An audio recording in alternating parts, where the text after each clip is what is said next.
तो कहानी की शुरुआत में हम एक आदमी को देखते हैं जो कि एक शेफ था, जिसका सपना दुनिया का सबसे बड़ा डेजर्ट तैयार करने का था। जिसके लिए वो शेफ बहुत मेहनत करता है और कई सालों तक अपनी स्किल को शार्प करता है। जिसके बाद वो शेफ एक कुकिंग कंपटीशन में पार्टिसिपेट करता है, जहां पर दुनिया के सभी बड़े बड़े शेफ एक दूसरे से कॉम्पीट कर रहे थे। और वो शेफ उस कंपटीशन को जीतने के लिए अपनी जिंदगी का सबसे खूबसूरत और बड़ा डेजर्ट तैयार करता है, जो कि एक फिनिक्स था। जिसे देखकर दूसरे सभी शेफ को लग रहा होता है कि वो लोग किसी भी कीमत पर इस कंपटीशन को नहीं जीतने वाले हैं और उस शेफ का दुनिया का सबसे बड़ा डेजर्ट बनाने का सपना पूरा हो जाएगा। लेकिन उसका ये सपना पूरा होने से पहले ही उस शेफ के ऊपर उसका बनाया हुआ डेजर्ट गिर जाता है, जिससे उसकी डेथ हो जाती है।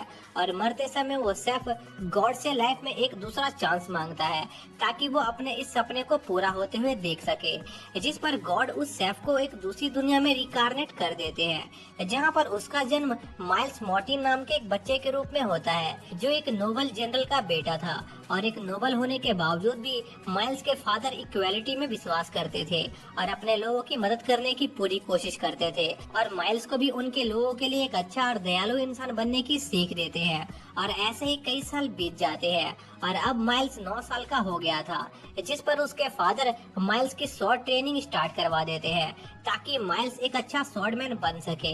लेकिन माइल्स स्वॉर्ड चलाने में उतना माहिर नहीं होता है। फिर भी उसके फादर को यकीन होता है कि माइल्स कम से कम एक नाइट जरूर बन सकता है। जिसके बाद वो दोनों अपनी ट्रेनिंग जारी रखते हैं, जहाँ पर माइल्स के फादर सिर्फ अपने एक हाथ का इस्तेमाल कर रहे होते हैं और माइल्स को बताते हैं कि बैटलफील्ड पर अपनी तलवार को खोना बिल्कुल मौत के बराबर है। इसलिए माइल्स को अपनी स्वॉर्ड स्किल को और शार्प करना होगा। जिस पर माइल्स भी अपने फादर को पूरी डेडिकेशन के साथ फॉलो कर रहा होता है और अपने फादर के हर एक अटैक को ब्लॉक करने की कोशिश कर रहा होता है। लेकिन इसी बीच माइल्स का ध्यान भटक जाता है, क्योंकि वो अपने पिछली लाइफ के बारे में सोचने लग गया था, जिस वजह से वो उस मैच को हार जाता है। और उनका मैच खत्म होने के बाद वहाँ पर एक आदमी आता है जो उन्हें लंच के लिए बुलाने आया था और साथ ही उस आदमी को माइल्स के फादर को कुछ जरूरी बात बतानी थी। जिस पर माइल्स के फादर उस आदमी से वहीं पर वो बातें बताने को कहते हैं। जिस पर वो आदमी माइल्स के फादर को बताता है कि उसके पास एक अच्छी और एक बुरी खबर है। अच्छी खबर ये थी कि उनकी इस बार की मटर की खेती बहुत ज्यादा अच्छी हुई है, जो एक काफी अच्छी बात थी, क्योंकि माइल्स के फादर जिस इलाके में रहते थे उधर पानी और उपजाऊ जमीन की काफी कमी थी। पर इन सब के बावजूद भी इस बार उनकी खेती अच्छी हुई थी और यह सब माइल्स की वजह से हुआ था, क्योंकि माइल्स ने अपनी दूसरी दुनिया के नॉलेज का यूज करके उस जमीन को ज्यादा उपजाऊ बना दिया था। और यह खबर सुनकर माइल्स उस आदमी को खेती करने के और भी नए नए तरीके बताने लगता है, जो देखकर माइल्स के फादर थोड़े कंफ्यूज होते हैं कि आखिर माइल्स को जमीन और खेती के बारे में इतनी जानकारी कैसे है। पर माइल्स उन्हें सच नहीं बता सकता था कि वो दोबारा रिकार्नेट हुआ है, इसलिए वो उनसे झूठ बोल देता है कि उसे ये आइडिया सपने में आया था। जिसके बाद वो आदमी उन्हें बुरी न्यूज के बारे में बताना शुरू करता है, जो कि 50 लुटेरों के बारे में थी, जिन्होंने हाल ही में पास के विलेज पर अटैक करके उसे डिस्ट्रॉय कर दिया था और अब वो लोग उनके विलेज की तरफ बढ़ रहे थे। जिस वजह से माइल्स की मदद से उगाई हुई सारी फसलों का डिस्ट्रॉय होने का खतरा काफी बढ़ गया था। जिस पर माइल्स के फादर उस आदमी से पूछते हैं कि आखिर उन लुटेरों को इस विलेज तक पहुंचने में कितना समय लगेगा। जिस पर वो आदमी बताता है कि उनके पास सिर्फ 1 महीने का समय है और इस समय के अंदर ही उन्हें सभी विलेजर्स को उन लुटेरों से लड़ने के लिए तैयार करना होगा। पर माइल्स को यह प्लान ठीक नहीं लग रहा था, क्योंकि वो 1 महीने के अंदर मुश्किल से 30 लोगों को ही बैटल के लिए तैयार कर पाएंगे। ऊपर से अगर लुटेरों ने उनके विलेज को चारों तरफ से घेर लिया तो उनके जिंदा रहने की उम्मीद बिल्कुल 0% हो जाएगी और वो लोग दूसरे नोबल से भी मदद नहीं मांग सकते थे, क्योंकि वो लोग पहले ही उन लुटेरों के हाथों हार चुके थे। जिस पर वो आदमी माइल्स को उनके ट्रम्प कार्ड की तरह यूज करने का आइडिया देता है, जिस पर माइल्स के फादर भी तैयार हो जाते हैं, क्योंकि माइल्स अपनी एज के हिसाब से काफी स्किल्ड था।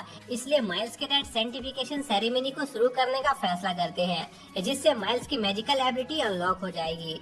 जिसके बाद माइल्स और उसके डैड वापस घर जाते हैं, जहां पर माइल्स के फादर अपनी वाइफ को माइल्स की साइंटिफिकेशन सेरेमनी की तैयारी करने को कहते हैं। जो सुनकर माइल्स की मॉम को माइल्स की चिंता होने लगती है, क्योंकि माइल्स की साइंटिफिकेशन सेरेमनी 13 से 15 साल की एज में होने वाली थी और उसकी मॉम अब तक माइल्स को एक नॉर्मल बच्चे की लाइफ जीने देना चाहती थी। जिस पर माइल्स के डैड अपनी वाइफ को तसल्ली देते हैं कि माइल्स को कुछ नहीं होगा, क्योंकि वो अपनी एज के हिसाब से काफी पावरफुल और इंटेलिजेंट है। जिस पर माइल्स की मॉम साइंटिफिकेशन सेरेमनी की तैयारी करने लगती है और माइल्स को तैयार कराने ले जाती है, जहाँ पर माइल्स की मदर और उसकी सिस्टर माइल्स को लड़कियों वाली ड्रेस पहना देते हैं और उसके चेहरे पर मेकअप लगा देते हैं, जिस वजह से माइल्स पूरा जोकर की तरह लग रहा था और उसके फादर भी उसे इस चीज से नहीं बचा सकते थे। जिसके बाद माइल्स अपने फादर के साथ कैपिटल जाने के लिए निकलने लगता है, जहाँ रास्ते में माइल्स के दोस्त उसका हौसला बढ़ाने आते हैं और उसे चीयर कर रहे होते हैं, जिससे माइल्स के अंदर थोड़ा जोश आ जाता है। फिर माइल्स के फादर उसके कंधे पर हाथ रखते हैं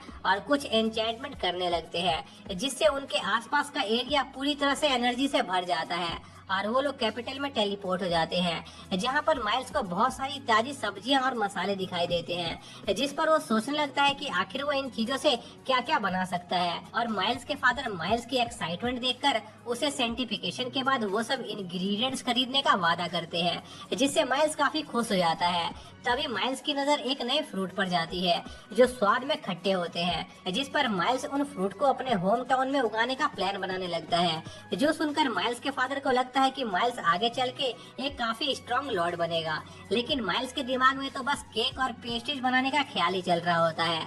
जिसके बाद वो दोनों एक चर्च पर जाते हैं और वहाँ के पादरी से माइल्स की सेंटिफिकेशन करने को कहते हैं ताकि वो उसका मैजिक अनलॉक कर सके। जो सुनकर वो प्रीस्ट थोड़ा शॉक होता है, क्योंकि सेंटिफिकेशन एक काफी क्रूर प्रोसेस थी, जिसमें यूजर के मैजिक को अनलॉक करने के लिए यूजर को एक चेयर से बांधकर उसे एक कड़वी दवाई पिलाई जाती थी ताकि वो उनका मैजिक मेजर कर सके।